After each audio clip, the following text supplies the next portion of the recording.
Why is this one prayer so feared by the devil that it was once removed from the holy sacrifice of the Mass?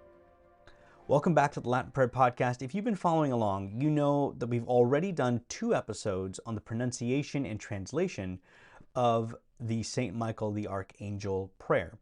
And it was basically done to help you learn how to just say it properly, not really understand its meaning.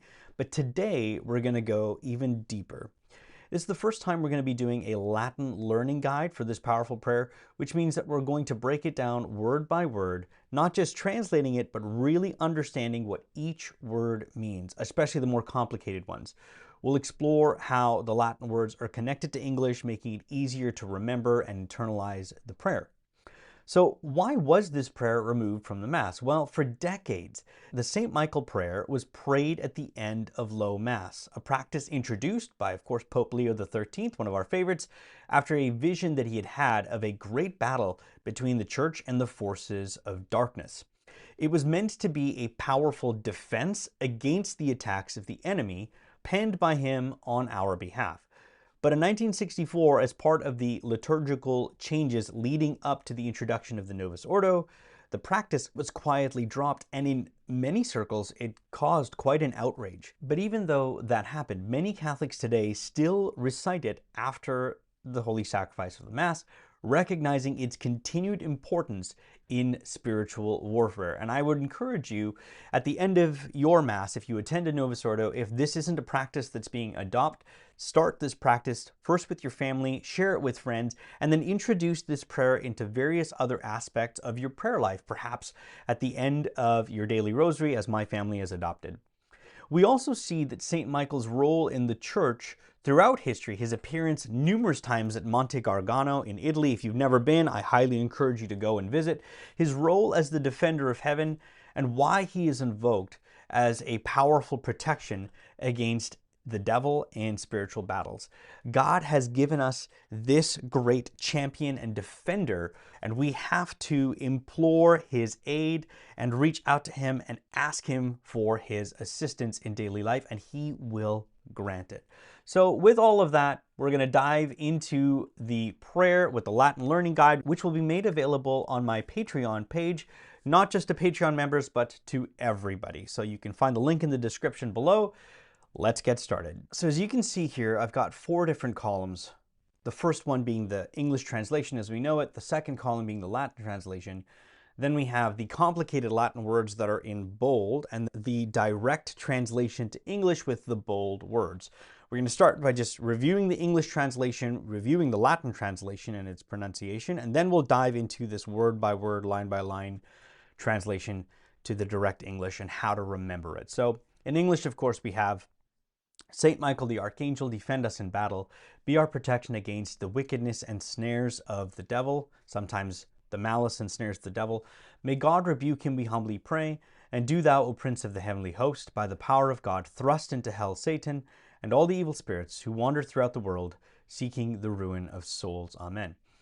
In Latin, it goes as such: Sancta Michael Archangele, defende nos in proelio, contra nequitiam et insidias diaboli esto praesidium, imperet illi Deus, supplice deprecaamur, tuque princeps militiae celestis, Satanam aliosque spiritus malignos qui ad perditionem animarum prevagantur in mundo divina virtute in infernum detrude.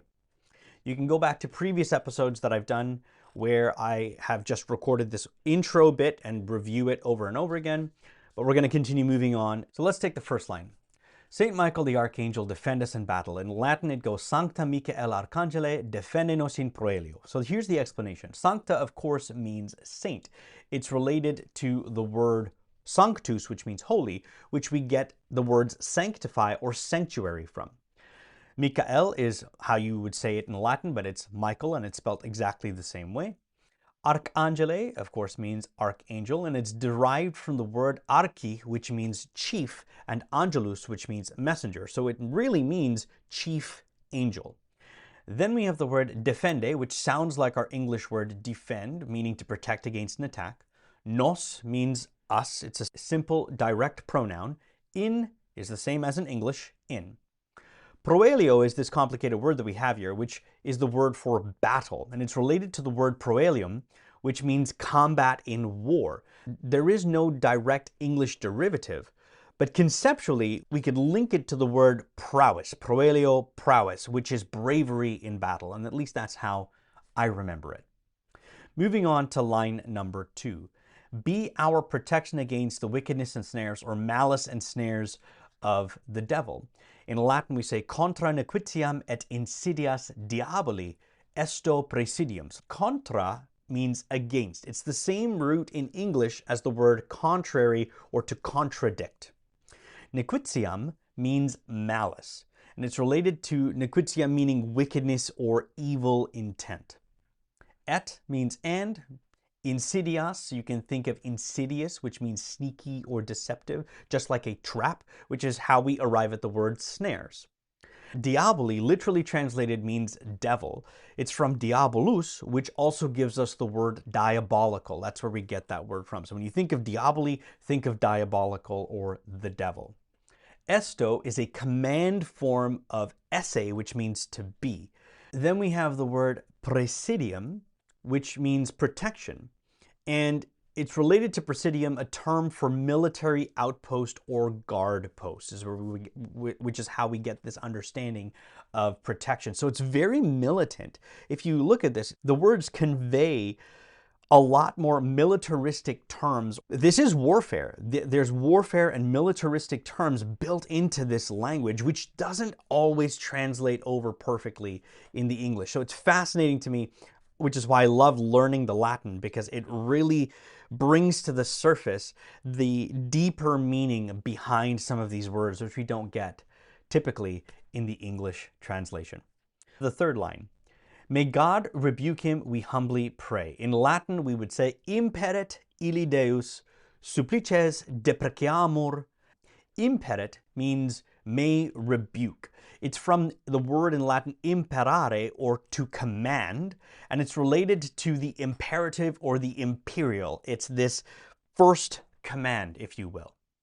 Illi means him. It's the dative form indicating the object of the rebuke. We're basically saying to God, we ask you to command rebuke him, right?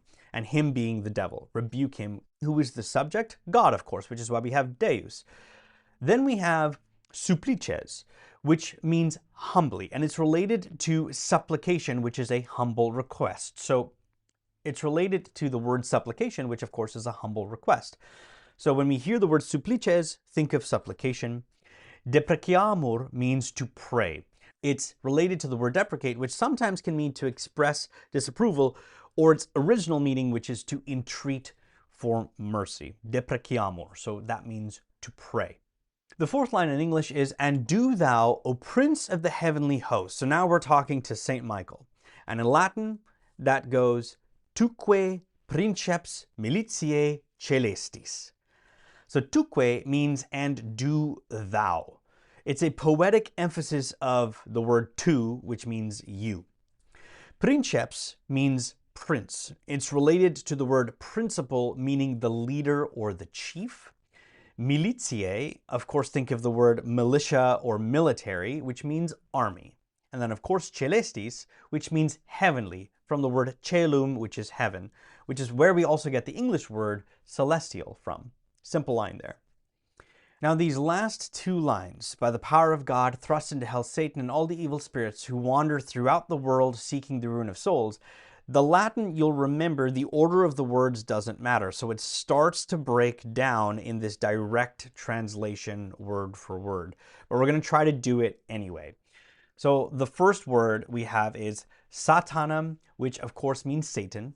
Aliosque, which should make you think of altogether, which is all. And then Spiritus Malignos. So Spiritus, of course, means spirit. And Malignos, you can think of malady, which means evil. Qui ad perditionem. Qui is who, ad is to, and perditionem is perdition. Think of the word perdition, it's the ruin of something. So perditionem animarum. Animarum, you can think of anima, which means the soul, the thing that animates the body. So animarum is of the souls. Pervagantur is to wander. and then in mundo is in the world. Let's go back to the word purvagantor. How do you remember this? Purvagantor means wander, and it's from the word vagari, which gives us vagrant or wanderer. So purvagantor is who wanders. And then, of course, the last line, which is divina virtute in infernum detrude, we're actually going back to the beginning of the English part where we ask God to thrust him into hell. And so it's sort of backwards here. Divina, of course, means divine, which is related to the word divinity, meaning of God. Virtute means power, and it's related to virtue, but it originally meant strength or excellence. So your virtues are your strengths or your excellences. In is straightforward translation. In infernum, you can think of the infernal, meaning hellish place. So infernum is hell. Detrude is to thrust. From the word detrude, to push down or to cast away. And then, of course, amen, which means in both languages, English and in Latin, so be it. So when we take this final line together, what we're saying is divine power in hell thrust, right? By the divine power into hell, thrust.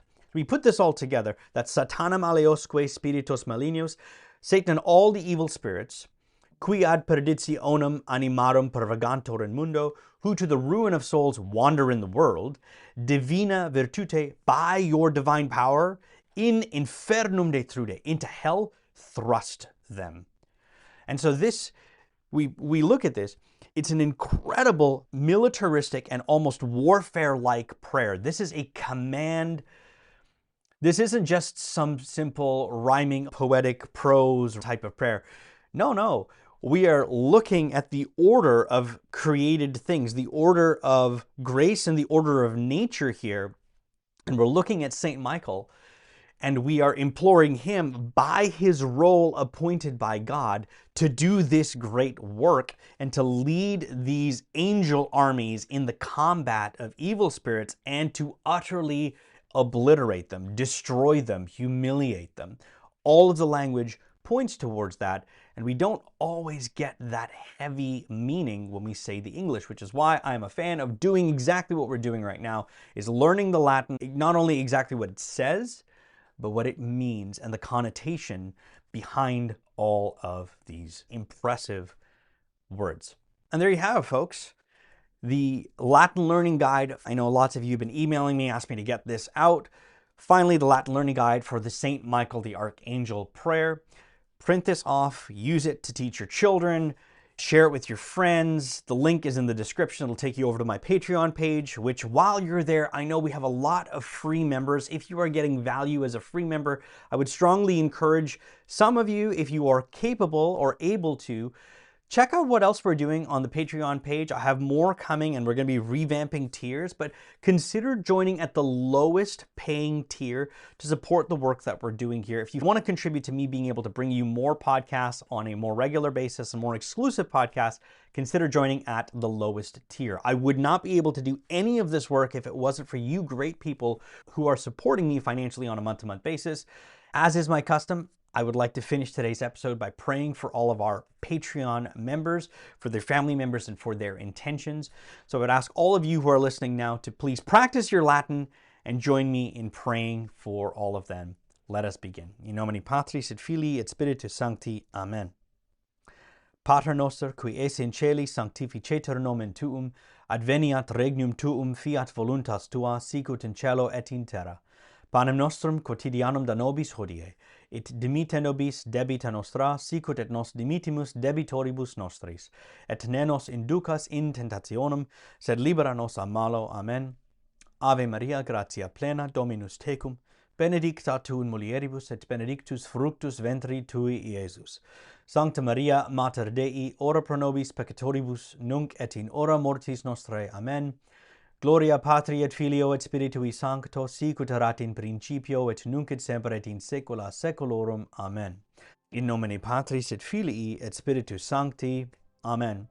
Well, thank you once again for joining me for another episode. Chapter 5 of The World's First Love is going to be dropping to the paid Patreon listeners this month. I've already begun recording it. If you like what we're doing here, drop me a comment below and like it and share it with your friends and family. If you want to check out more episodes like this, feel free to look at these ones over here. And until our next episode, may God love all of you and Our Lady keep you.